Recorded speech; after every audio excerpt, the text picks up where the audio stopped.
ছোটবেলা থেকে চানাচুর বলতে আমার একটাই পছন্দ, মুখরোচক, স্বাদে স্বাস্থ্যে।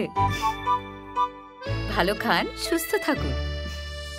মুখরোচক, ভালোবাসার ৭৫ বছর। ধিক্কার, ধিক্কার এবং তীব্র ধিক্কার। হ্যাঁ, সংবাদ মাধ্যমের প্রতিনিধিদের থেকে এই শব্দটাই বারবার ঘুরে ফিরে আসছে কাঞ্চন শ্রীময়ীর উদ্দেশ্যে।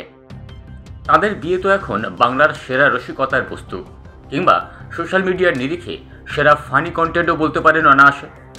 সেটা অন্য কথা, কিন্তু ৬ মার্চ নিজেদের বিয়ে রিসেপশনে সমস্ত সভ্যতা ভব্যতার সীমা লঙ্ঘন করে চরম ঔদ্ধত্য আর নির্লজ্জতার প্রদর্শন করলেন, যা দেখে আবার উচ্চারিত হয় সেই শব্দটাই, ছি ছি, ধিক্কার। এদিন ছিল তাদের আহ্লাদের বৌভাত, আর সর্বত্র সেই বৌভাতের আমন্ত্রণপত্রে লিখে রাখলেন, press and personal securities and drivers are not allowed. অর্থাৎ সংবাদ মাধ্যম এবং ব্যক্তিগত নিরাপত্তারক্ষী এবং গাড়ির চালকদের প্রবেশ নিষেধ। ভাবা যায় কোনো সুস্থ স্বাভাবিক বুদ্ধিসম্পন্ন মানুষ এমন কাজ করতে পারেন? এ কেমন নিম্ন রুচির পরিচয় দিলেন কাঞ্চন শ্রীময়ী?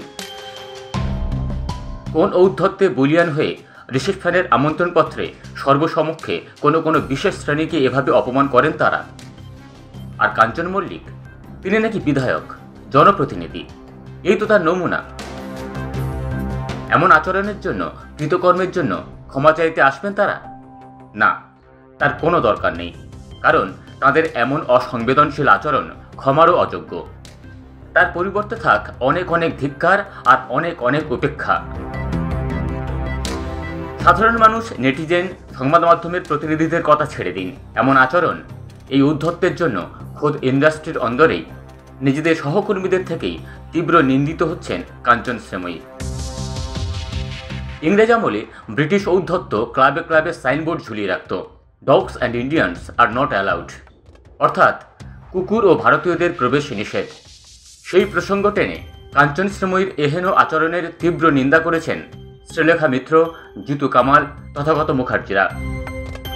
আর সবশেষে একটাই শব্দ, ধিক্কার।